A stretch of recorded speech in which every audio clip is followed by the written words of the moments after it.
As the global thirst for oil increases, the world is on its knees to a few select nations that fuel their way of life. The Alberta oil sands come embargo-free. As the world's second largest oil reserve, global dependency on the oil sands grows. The oil sands projects highlight an economic necessity that outweighs the damage caused to existing and incoming environments. Too often there's been a failure in approach to the design of resource towns that has led to a failure in outcome. What is a town's relationship to the transience inherent in the oil sands workers' mode of life and work?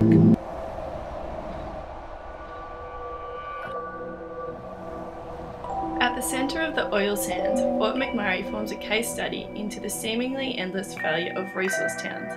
Geographically and ideologically created for the purpose of extraction of oil, this fundamental difference between resource and non-resource towns seems to be ignored in the approach to their design.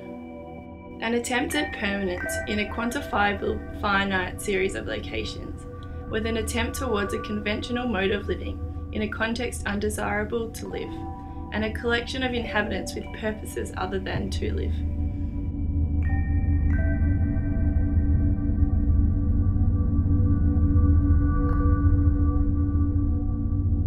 Too often, attempts are made to implement the methods successful in non-resource towns, where means and medians are normalised towards those of non-resource towns in an attempt to solve their social concerns.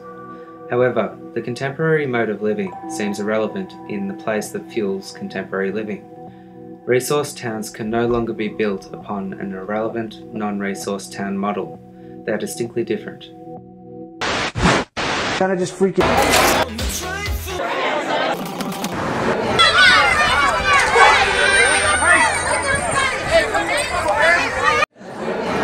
It's called alert.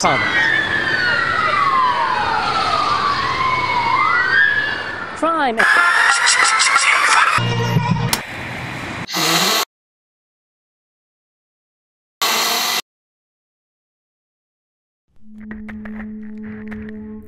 framework for a different mode of living already exists, we just have not addressed it yet.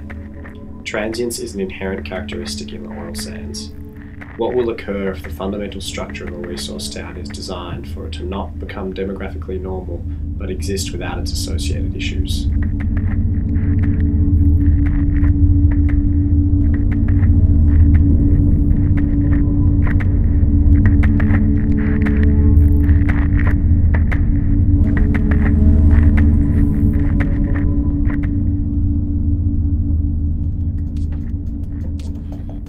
The Alberta oil sands produces oil in two distinct ways.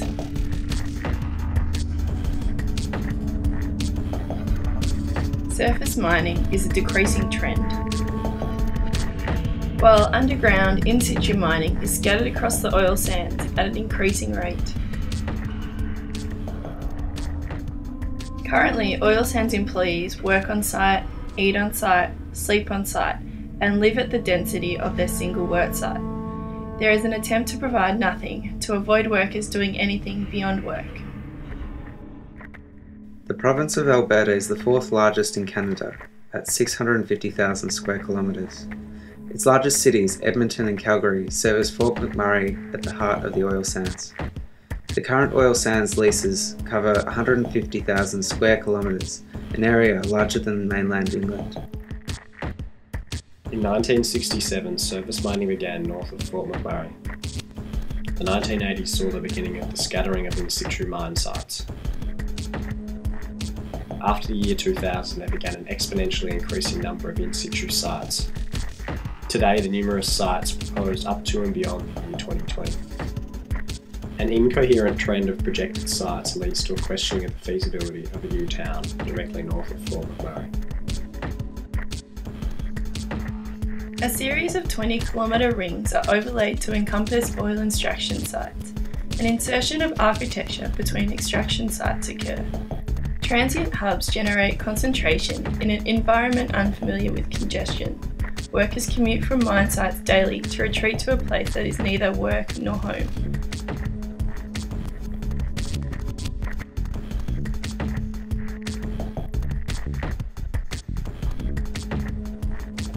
Each 20-kilometre ring contains a unique condition.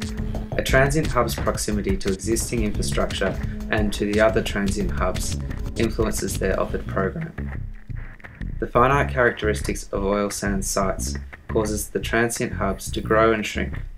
This occurs according to the location of new sites and closing of old sites beginning the reclamation process.